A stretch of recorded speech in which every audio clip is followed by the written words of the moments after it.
আসসালামু আলাইকুম এভরিওয়ান। আমি Mohammad Mahin Mobarak, lecturer, department of water resources engineering, BUET.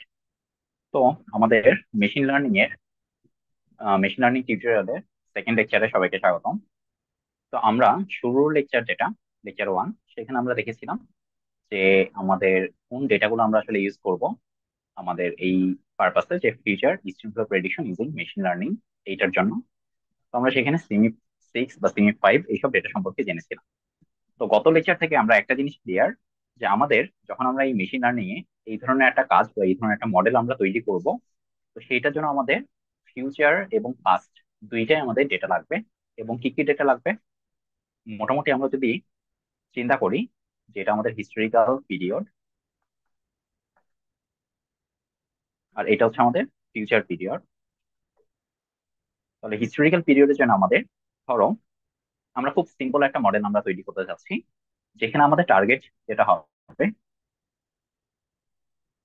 হবে কিউ বা ডিসচার্জ। এবং এইটার জন্য আমাদের ইনপুট ভেরিয়েবল হবে আমাদের প্রিসিপিটেশন বা রেইনফল, এবং করলাম টেম্পারেচার। তাহলে এই টেম্পারেচার এবং রেইনফল, এই দুইটার সাথে আমরা দেখব যে ডিসচার্জের কি সম্পর্ক, এবং মডেলটাকে আমরা সেইভাবে ট্রেন করব। এবং ফিউচারে আমাদের যেটা হবে, যে ফিউচারে আমাদের ঠিক রেইনফল এবং টেম্পারেচার, এই দুইটা ভেরিয়েবল আমরা প্রোভাইড করব। এবং ফিউচারের ডিসচার্জ কত হবে সেইটাই আমরা আসলে মডেল থেকে প্রেডিক্ট করব, বা মডেল রান দিয়ে সেটাকে আমরা সিমুলেশন তৈরি করব। তো এইটা করার জন্য, এই পুরো কাজটা করার জন্য আমাদের যেটা করতে হবে, যে মডেলের জন্য ফার্স্ট অফ অল আমাদের ডেটাগুলোকে খুব ভালোভাবে অর্গানাইজ করতে হবে। এবং কিছু আমাদের রুলস বা কিছু আমাদের হচ্ছে জিনিসগুলো খেয়াল রাখতে হবে, সেটা আমরা আস্তে ধীরে বলবো। তো আমরা সুবিধার জন্য ধরে নিচ্ছি যে আমাদের যেটা হিস্টোরিক্যাল পিরিয়ড, যদি আমরা চিন্তা করি যে আমরা ফিউচার পিরিয়ড আমরা ধরে নিয়েছি 2015 থেকে 2100 সাল। তাহলে এতদিন পর্যন্ত আমাদের ফিউচার, বা সেটার জন্য আমাদের ডেইলি ডিসচার্জ কত হবে সেটা আমরা অ্যাকচুয়ালি বের করব, সেটা আমাদের টার্গেট ভেরিয়েবল।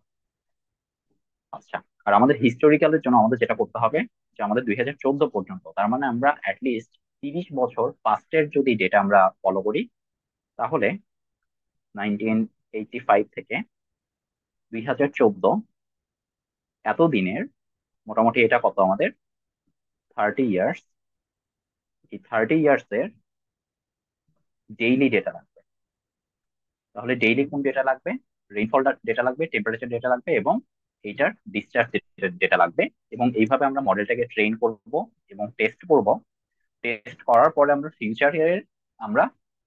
ফিউচারের জন্য ডেইলি এই রেইনফল এবং টেম্পারেচার, মানে এই যে ফিউচারের, যেটা 2015 থেকে 2100, এই ফিউচারের 2015 থেকে 2100 সাল পর্যন্ত ডেইলি রেইনফল এবং টেম্পারেচার ডেটা আমরা মডেলকে দিয়ে, আমরা মডেল থেকে তখন এই আউটপুটটা আমরা জেনারেট করব। ঠিক আছে? এইটা আমাদের বেসিক, যেটা মানে সবচেয়ে মেইন যেটা কাজ, সেটা হচ্ছে আমাদের এটা একটা বেসিক ফর্মে আমি লিখছি। আচ্ছা, এখন তাহলে আমরা আসি, যে আমরা যখন একটা মডেলকে ট্রেন করব, আর তাহলে আমরা, আচ্ছা, এখান থেকে আমরা বুঝতে পারতেছি আমরা জাস্ট দুইটা কাজ করবো। একবার আমরা মডেলটাকে ট্রেন করব, টেস্ট করব, এবং এখান থেকে আমরা প্রেডিকশনে যাব।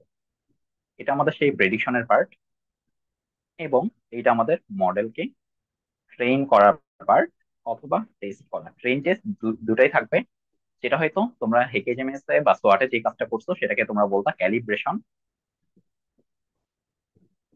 এন্ড টেস্ট যে পার্টটা সেটাকে তোমরা বলতা ভ্যালিডেশন। আচ্ছা, তাহলে এখানে একটা জিনিস, বেসিক জিনিস তোমাদের সবার মাথায় থাকতে হবে, সেটা হচ্ছে যে আমরা যখন প্রেডিক্ট করব, খুব স্বাভাবিক প্রেডিকশনের জন্য আমাদের ফিউচারের ক্লাইমেট ফোর্সিং গুলা কোনটা কোনটা, রেইনফল আর টেম্পারেচার, এটা আসলে যে ডেটাটা দরকার হচ্ছে সেটা আমরা কই থেকে নিচ্ছি? সিমি 6 থেকে নিচ্ছি। ঠিক আছে? এখন আমরা যখন ট্রেন করব মডেলকে বা টেস্ট করব, তখন আমাদের এই যে আমাদের টেম্পারেচার বা রেইনফল, এই যে ভ্যালু গুলা, সেটা কিন্তু আমাদের, এই যে আমরা একটা জিনিস বলছিলাম যে সিমি 6 ওদের কিন্তু একটা হিস্টোরিক্যাল পিরিয়ডও আছে। ঠিক আছে? আর এটা হচ্ছে ওদের ফিউচার পিরিয়ড, সেটা হচ্ছে আলাদা। তো আমরা কিন্তু সেই সিমি 6 এর ডেটা দিয়ে কিন্তু এটাকে করব না। এটা সবচেয়ে ভালো প্র্যাকটিস হচ্ছে আমরা যদি এই মডেল মানে এই প্যারামিটার গুলার, যেরকম আমরা ধরো এখানে শুধুমাত্র দুইটা প্যারামিটার নিয়ে কাজ করতেছে, ইনপুট প্যারামিটার রেইনফল আর টেম্পারেচার। এই দুইটার যদি আমরা অবজার্ভ ডেটা থাকে বা অ্যাভেলেবল কোথাও থাকে, সেই অবজার্ভ ডেটা দিয়ে আমরা আসলে মডেলটাকে ট্রেন করব। তাহলে আমাদের এই ট্রেন টেস্ট, এইখানে আমার কিসের ডেটা দরকার হচ্ছে? Observe data. ঠিক আছে। আচ্ছা, এখন দেখা যাচ্ছে যে আমরা পিওরলি যে অবজার্ভ ডেটা যেগুলো আছে, সেগুলোর বেশ কিছু সমস্যা আছে। যেরকম আমাদের একটা জিনিস সবসময় মাথায় রাখতে হবে, আমাদের মেশিন লার্নিং এর পারফরমেন্স বা এই মডেলটার পারফরমেন্স মানে কতটা ভালো হবে, এটা ডিপেন্ড করবে ডেটার কোয়ালিটি কতটা ভালো। এবং ডেটাগুলোকে অবশ্যই একদম সেম স্পেশাল রেজুলেশন এবং সেম টেম্পোরাল রেজুলেশনে রাখতে হবে ফিউচার প্রেডিক্ট করার জন্য। হয়তো হ্যাঁ ঠিক আছে, এটার 19-20 কিছু হইতে পারে বা অনেক ক্ষেত্রে আলাদা রেজুলেশন আমরা রাখি, বাট কমন প্র্যাকটিস হচ্ছে যে আমরা মোটামুটি দুইটা জায়গাতে সেম রেজুলেশন রাখবো। এখন অবজার্ভ যখন আমরা এরকম ডেটাগুলো নিয়ে থাকি, রেইনফল বা টেম্পারেচার, দেখা যায় যে এটার স্পেশাল রেজুলেশনটা রেগুলার বেসিসে হয় না। এখন রেগুলার বেসিসে হয় না, সেই ক্ষেত্রে আসলে কি হয়? দেখা যাচ্ছে যে আহ, ধরো এটা আমার কোনো একটা স্টাডি এরিয়া। এই স্টাডি এরিয়ার আমার রেইনফল এবং টেম্পারেচার এই দুইটা ইনফরমেশন লাগবে। এবং ওই যে বলতেছিলাম, মডেলকে ট্রেন করার জন্য আমার কি লাগবে? Observe data. But observe data কি তুমি যখন নিতে গেলা, তখন দেখলাম যে একটা স্টেশন ধরো আছে এখানে, একটা স্টেশন ধরো আছে এখানে, একটা স্টেশন ধরো আছে এখানে। এটা কিসের জন্য? ধরো এটা হচ্ছে আমার রেইনফলের জন্য। Rainfall, rainfall, rainfall. আবার তুমি যখন টেম্পারেচার নিতে গেলা, তখন দেখলা যে জাস্ট এই পুরাটার জন্য হয়তো জাস্ট দুইটা জায়গাতে আমার টেম্পারেচারের মেজার করার মতো জায়গা আছে। তো তাহলে আমার এরকম ইরেগুলার ডেটা দিয়ে কখনোই আমি কি করতে পারবো না? মডেলটাকে ট্রেন করতে পারবো না। তাহলে মডেলের পারফরমেন্স খুব মানে ভালো হবে না, এটাই স্বাভাবিক। মানে ডিপ লার্নিং বা মেশিন লার্নিং মডেলের জন্য একটা জিনিস মাথায় রাখতে হবে, যে আমাদের ডেটার কোয়ালিটি যেন ভালো হয় এবং ডেটাটা যত বেশি পাওয়া যায় তত ভালো। মানে আমি মডেলকে যত বেশি ট্রেন করাবো, সে আমাকে আসলে তত বেটার ফিউচার আমাকে প্রেডিকশন আমাকে দিবে। তো অবজার্ভ ডেটাকে আসলে এই রকম খুব রেগুলার স্কেলে বা রেগুলার রেজলিউশন আমাদের পাওয়াটা যায় না। তখন আমরা যেটা করি, যে আমরা এই অবজার্ভেরই আরেকটা ফরম্যাট আছে। ঠিক আছে। পিওরলি অবজার্ভ না নিয়ে আমরা সেটাকে বলি রি অ্যানালাইসিস ডেটা। তাহলে এই রি অ্যানালাইসিস ডেটা আসলে, যদিও এটা ঠিক যেটা পিওরলি অবজার্ভ ডেটা না, এটা যেটা করা হয় যে একটা উম, মানে মডেল সিমুলেটেড ডেটা, ঠিক পিওরলি মডেল সিমুলেটেড না, মানে এখানে একটা ডেটা অ্যাসিমিলেশন, এই টেকনিকটা ইউজ করে, ধরো ডেটা অ্যাসিমিলেশন ইউজ করে এখানে আমার observe data, observe data plus model, এই দুইটার একটা ব্লেন্ড ফরম্যাট নিয়ে আসা হয়। তার মানে আমার এমন ধরনের একটা মডেল তৈরি করা হয় যে অ্যাকচুয়ালি আমাকে অবজার্ভ ডেটাই আসলে আউটপুট হিসাবে দিবে, কিন্তু আমাকে একটা নির্দিষ্ট স্পেশাল রেজুলেশনে দিবে। তাহলে কিভাবে স্পেশাল রেজুলেশনে সে দিতে পারে? ধরো সে অ্যাকচুয়ালি যেটা করবে, আমাকে ঠিক এরকম কোন একটা স্পেশাল রেজুলেশনে আমাকে ডেটা দিবে। কে দিবে? কোন একটা মডেলই আমাকে দিবে, কিন্তু সেইটা মডেল পিওরলি মডেল সিমুলেটেড হবে না। সেখানে যেটা হবে, ধরো দুই একটা স্টেশনের ডেটা হয়তো আমাদের গ্রাউন্ড স্টেশনের সাথে একই জায়গাতে পড়বে, এবং সেই মডেলটা যেটা করবে, এই গ্রাউন্ড স্টেশন ডেটা যেটা অ্যাকচুয়ালি অবজার্ভ ডেটা, মানে এটাকে দ্বারা আমি বুঝাচ্ছি অবজার্ভ ডেটা, এই অবজার্ভ ডেটার সাথে সে জাস্ট কি বলবো, এটাকে ম্যাচ করাই নিয়ে তারপর তোমাকে ডেটাটা তোমাকে দিবে। তার মানে আমাকে এই রিঅ্যানালাইসিস ডেটা থেকে আমি যেটা পাচ্ছি, যে একটা আমি রেগুলার স্পেশিয়াল রেজলিউশনের ডেটা পাচ্ছি, এবং রেগুলার টেম্পোরাল রেজলিউশনও সেখানে থাকবে, যেটা অবজার্ভ ডেটাতে থাকে না। এবং সেই জিনিসটা আমার কি হবে? আমার অ্যাকচুয়ালি অবজার্ভ ডেটা ডেটা যেহেতু এরকম রেগুলার ফরম্যাটে পাওয়া সম্ভব না, তো আমাকে রিঅ্যানালাইসিস ডেটা আমাকে অবজার্ভ ডেটাকে কাইন্ড অফ এরকম রেগুলার ফরম্যাটে বা গ্রিড স্কেলে আমাকে দিয়ে থাকবে। ঠিক আছে। এবং এটা অবভিয়াসলি এটা হচ্ছে আমাকে একটা কন্টিনিউয়াস ডেটা দিবে। তাহলে কিন্তু আমরা মোটামুটি যতগুলা ডেটা ইউজ করতেছি তিনটা ফরম্যাট সম্পর্কে কিন্তু আইডিয়া পেলাম। একটা ছিল আমাদের পিওরলি মডেল সিমুলেটেড, যেটা হচ্ছে সিমিপ যেটা আমরা বলতে পারি। ঠিক আছে, এই সিমিপ যেটা সেটা আমরা ফিউচারের জন্য ইউজ করব। আর আমাদের আরেকটা আমরা বলতেছি রিঅ্যানালাইসিস ডেটা।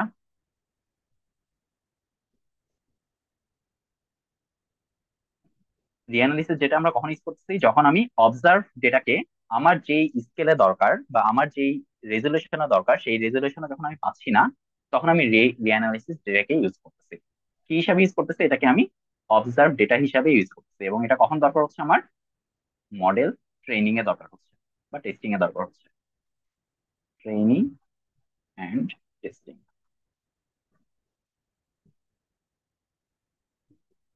আচ্ছা, তবে এখানে একটা বিষয় আছে যে আমরা যখনই রিঅ্যানালাইসিস যেটা আমরা ইউজ করব, যে কোনো সোর্স থেকে আমরা নেই, সেই সোর্স থেকে ইউজ করার আগে অবশ্যই আমাদের যেটা করতে হবে, গ্রাউন্ডের মানে ঠিক সেম ডেটারই গ্রাউন্ড স্টেশনের কিছু ডেটাকে আমার নিয়ে আসতে হবে। নিয়ে এসে আমাদের এই যে রিঅ্যানালাইসিস ডেটা এবং গ্রাউন্ড স্টেশনের ডেটা, এই দুইটার মধ্যে আমাদের কোরিলেশনটা দেখতে হবে। এবং কোরিলেশন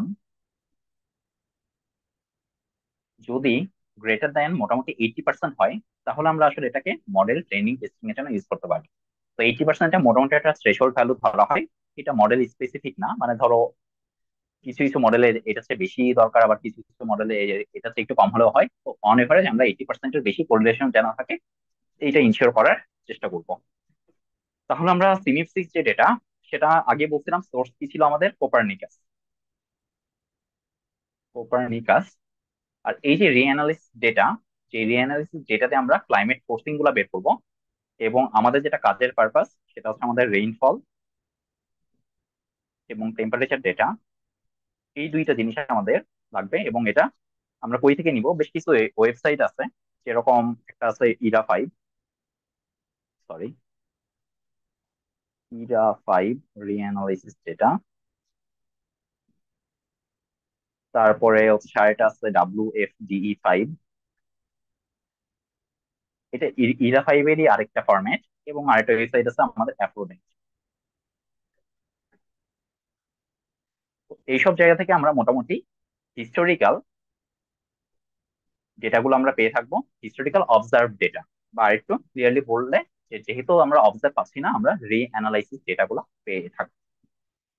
তো যদিও এটাকে আসলে পিওরলি অবজার্ভ বলা যাবে না, কিন্তু অবজার্ভ পারপাসে আমরা আসলে ইউজ করবো। তাও এটা জেনে থাকা ভালো, not purely observe. Observe data এটা তোমার হচ্ছে, ধরে নেওয়া যাক, এইটা অনেকটা এরকম যে কিছু ক্ষেত্রে এটা আমাদের মডেলও দেয়, আবার স্যাটেলাইট অবজার্ভও ডেটা দিয়ে থাকে। মানে ব্যাপারটা এরকম যে আমাদের রেগুলার স্পেসিং এর যখন ডেটাটা দরকার হয়, এটা তো আমার আসলে গ্রাউন্ডে পিওরলি অবজার্ভ ডেটা কখনোই পসিবল পাওয়া পসিবল না। তো সেই ক্ষেত্রে যেটা হয় যে আমাদের স্যাটেলাইট ডেটা, এই জিনিসটাকে আমরা কিছু গ্রাউন্ড স্টেশনের সাথে কম্পেয়ার করে আমরা এই ধরনের একটা ডেটাগুলা প্রোভাইড, মানে দেওয়া হয়ে থাকে, বা ডেটা অ্যাসিমিলেশনের মাধ্যমে আমরা পেয়ে থাকি। তো আমরা এইভাবে বলতে পারি যে জিনিসটা হচ্ছে derive from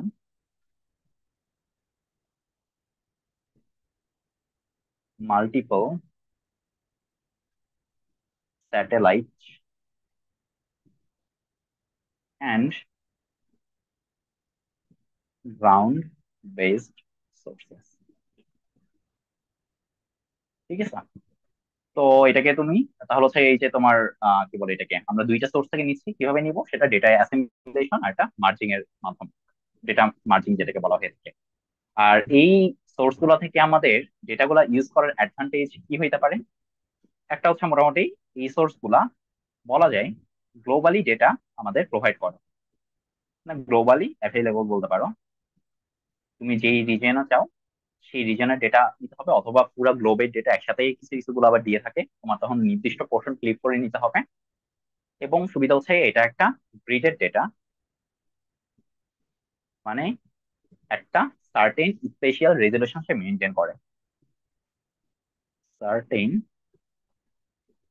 special resolution, like সেটা হইতে পারে 0.5 ডিগ্রি, 1 ডিগ্রি, বা আরো ফাইনার চাইলে 0.25 ডিগ্রি। এটা মোটামুটি যার যেরকম কাজ বা দরকার সেই হিসেবে দিয়ে থাকে। আচ্ছা, আরেকটা জিনিস সেটা হচ্ছে যে আমাদের মোটামুটি এই ডেটাগুলো কিছু ক্ষেত্রে বায়াস কালেক্টেড ডেটা ফরম্যাটও পাওয়া যায়। যদিও পিওরলি অবজার্ভ ডেটা যেগুলা মানে অ্যাভেলেবল থাকে তাদের কখনো বায়াস হয় না। যখনই তুমি এই ইডা 5 থেকে নিচ্ছ তখন আরেকটা জিনিসটাও তোমাদের ক্লিয়ার করে দেখা উচিত, সেটা হচ্ছে আমাদের এই ডেটার সাথে গ্রাউন্ড যে ডেটাগুলো অ্যাভেলেবল সেটার মধ্যে কোনো বায়াস আছে কিনা। যদি বায়াস থেকে থাকে তাহলে গ্রাউন্ড অবজার্ভের রেসপেক্টে তোমাকে অবশ্যই বায়াস কারেকশন করে নিতে হবে ডেটাগুলোকে। আচ্ছা, এরপরে আমরা তাহলে ক্লাইমেট ফোর্সিং, ফিউচার এবং পাস্ট দুইটা আমরা জেনে থাকলাম। এবং আমাদের যেটা টার্গেট, টার্গেট কি ছিল আমাদের, সেটা হচ্ছে আমাদের ডিসচার্জ, যেটা আমরা মোটামুটি হিস্টোরিক্যাল পিরিয়ডের গুলো আমার জানা থাকা দরকার। তাহলে হিস্টোরিক্যাল পিরিয়ড আমরা চিন্তা করতেছি মোটামুটি 30 বছর যদি চিন্তা করি তাহলে 1985 থেকে 2014 পর্যন্ত।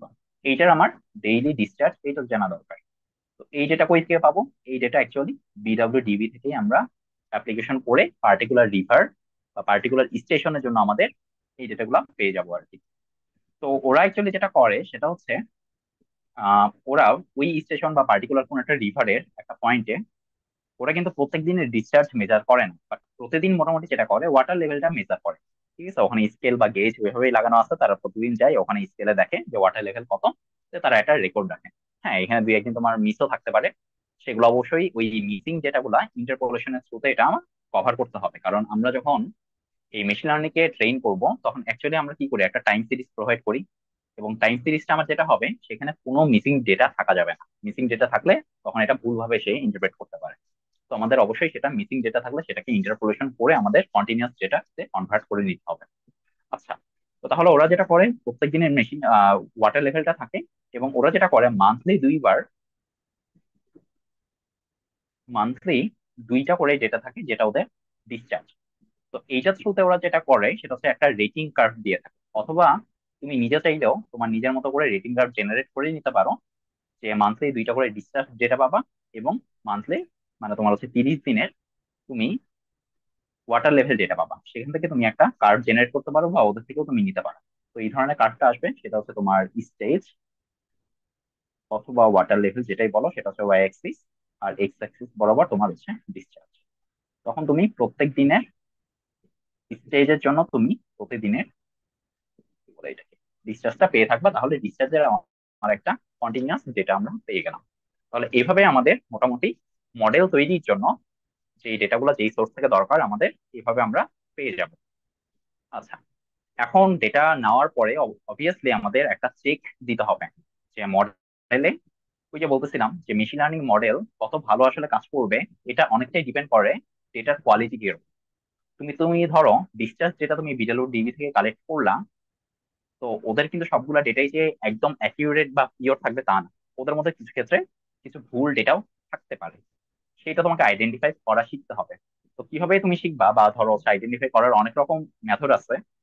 তো তুমি হচ্ছে গুগলে সার্চ দিলেও এই মেথড গুলো তুমি শিখতে পারবা বা দেখতে পারবা। বাট খুব কমন একটা চেক যেটা জেনারেলি দেওয়া হয় সেটা হচ্ছে তুমি জাস্ট প্লট করবা তাকে হাইড্রোগ্রাফ ওয়াইজ, মানে টাইম ভার্সেস ডিসচার্জ তুমি প্লট করবা। প্লট করে মোটামুটি তুমি এরকম একটা গ্রাফ তুমি পেতে পারো। বাট সামহাও কোন একটা রিজনে দেখা যেতে পারে যে হঠাৎ করে এখানে একটা পিক বা একটা লাইন জাস্ট চলে আসছে, বা এখানে হঠাৎ করে একটা লাইন চলে আসছে, অথবা এখানে তোমার হঠাৎ করে নেগেটিভ একটা লাইন চলে আসছে। তার মানে তোমার যদি ডেটার মধ্যে হঠাৎ করে এরকম একটা দুইটা পয়েন্ট খুব এক্সট্রিম ভ্যালু শো করে, লাইক তোমার ধরো হচ্ছে হাইড্রোগ্রাফে ধরো ডেট ওয়াইজ তুমি যদি সর্ট করো, 1/1/2024 আমি পাইলাম কোন একটা জায়গার ডিসটেন্স হচ্ছে 5,000। পরের দিন আমি পাইলাম ধরো 7,500। পরের দিন হঠাৎ করে আমি পাইলাম তোমার কি বলে এটাকে 1,50,000। আবার তার পরের দিন তুমি পাইলা 7,000। ঠিক আছে, তার মানে তুমি এখানকার মানে এটা ডিস্ট্রিবিউশন দেখেই তুমি বুঝতেছো এই ডেটাটা সামহাও ভুল ভাবে আসছে। ঠিক আছে, তখন এইটাকে তোমার কারেক্ট করে তোমাকে অবশ্যই এই পিক গুলোকে সরাই ফেলতে হবে। তার মানে এরকম কোন একটা পিক হয়তো চলে আসছে, এই পিক গুলোকে তোমার সরাই দিতে হবে। ঠিক আছে, সরাই দিয়ে তোমাকে হচ্ছে তখন তোমার কি বলে এটাকে মানে ডেটা একটার সাথে আরেকটা যেন সামঞ্জস্যপূর্ণ থাকে। হ্যাঁ, অবশ্যই ফ্লাড আসলে সেখানে মানে ডিসচার্জ অনেক বাড়বে। তো তোমাকে মাথায় রাখতে হবে ডিসচার্জ যদি বাড়ে সেটা আস্তে আস্তে বাড়বে, আবার কমলেও আস্তে আস্তে কমবে। ড্রাস্টিক চেঞ্জ হতে পারে যখন এক্সট্রিম হঠাৎ করে ফ্লাড আসে, সেটা হতে পারে। বাট শুধুমাত্র মানে 5,000 7,000 করে আসছে জাস্ট একদিনের জন্য একটা খুবই পিকে চলে গেছে এবং পরের দিনে নেমে গেছে, এরকম সিনারিও আসলে হবে না বা হওয়ার চান্স নাই। তো এটা একটু চেক দিয়ে নিতে হবে। সেকেন্ড আরেকটা জিনিস চেক দেওয়া লাগবে, সেটা হচ্ছে যে আমাদের কোনো ক্ষেত্রে দেখা যাচ্ছে কোনো একটা ডেটের জন্য আমার ডেটা দেওয়া নাই, যেটাকে আমরা বলি মিসিং ভ্যালু। ঠিক আছে, তো সেই মিসিং ভ্যালু থাকলে তোমাকে ইন্টারপোলেট করে ওই ডেটার জন্য একটা সামঞ্জস্যপূর্ণ একটা ভ্যালু বা ডিসচার্জ ভ্যালু রাখা লাগবে। আরেকটা জিনিস সেটা হচ্ছে যে আমাদের যদি বায়াস কারেকশনের দরকার হয় তাহলে অবশ্যই গ্রাউন্ড স্টেশনের ডেটা কালেক্ট করে সেটার সাথে বায়াস চেক করে অবজার্ভ স্টেশনের সাথে আমার এই রিঅ্যানালাইসিস আর অবজার্ভ এই দুইটার মধ্যে বায়াস আছে কিনা দেখতে হবে। তার আগে আমার দেখতে হবে যে তাদের মধ্যে কোরিলেশন কত। কোরিলেশন যদি 80% হয় তাহলে ওকে, কোনো সমস্যা নেই। আর যদি তোমার কোরিলেশন আরো কম হয় তার মানে অবশ্যই বায়াস আছে, তখন তোমাকে বায়াস কারেকশন করে নিতে হবে। আর যে ওয়েবসাইট গুলোর কথা বললাম, যেরকম WFDE5 বা হচ্ছে এগুলা এগুলো অলরেডি তোমার বায়াস কারেক্টেড ডেটাই তারা প্রোভাইড করে থাকে, তো সেখান থেকে আসলে কালেকশন করলে তুমি বায়াস কারেক্টেড ডেটাই পাবা। আচ্ছা, একটা জিনিস বলে রাখি, আমি যেই ডেটা সোর্স গুলোর কথা বলতেছি এটা শুধুমাত্র আমি পার্সোনালি এগুলা জায়গা থেকে ডেটা কালেক্ট করছি জন্য বলতেছি। এগুলো ছাড়াও আরো অনেক সোর্স আছে যেগুলো থেকে তোমরা এই ধরনের ডেটাগুলো পেতে পারো। ঠিক আছে, তো শুধুমাত্র সোর্স এই কয়টাই না, আরো অনেক বেশি আছে, এটা সবসময় মাথায় রাখবা। আর আরেকটা জিনিস সেটা হচ্ছে যে আমাদের যখন আমরা গ্রিডেড মডেল করব তখন অবভিয়াসলি আমাদের হিস্টোরিক্যাল পিরিয়ড এবং ফিউচার পিরিয়ড দুইটার জন্য আমাদের সেম স্পেশাল রেজলিউশনের ডেটা লাগবে। ঠিক আছে, যদি তোমার ফিউচার পিরিয়ডের গ্রিড রেজলিউশন হয় 0.25 ডিগ্রি আর হিস্টোরিক্যাল যদি হয় 0.5 ডিগ্রি তাহলে কিন্তু হবে না। তাহলে তোমাকে যেটা করতে হবে যে উপরের যদি কোর্সার মানে গ্রিড হয় সেখান থেকে তোমাকে ডাউন স্কেলিং করে তোমাকে ফাইনাল গ্রেডে আসতে হবে। ঠিক আছে, মানে এমন যেন হয় যে আমার যদি হিস্টোরিক্যাল হয় 1 ডিগ্রি, ফিউচার যেন হবে আমার 1 ডিগ্রি। যদি হয় 0.5 ডিগ্রি, এটা হবে আমার 0.5 ডিগ্রি। ঠিক আছে, সবসময় সেম রেজুলেশনে রাখতে হবে। মানে আমরা যে কাজ করতে যাচ্ছি সেইটার জন্য আমি বলছি। তো মোটামুটি আজকে এই পর্যন্তই। আমরা নেক্সট মানে লেকচারে আমরা দেখবো একটা সিম্পল একটা মেশিন লার্নিং মডেল নিয়ে কাজ শুরু করব এবং সেটার বেসিকটা বোঝার চেষ্টা করব। তারপর আমরা ফাইনালি বাকিগুলো আমরা দেখবো আর কি। তো ধন্যবাদ সবাইকে, আজকে এই পর্যন্তই।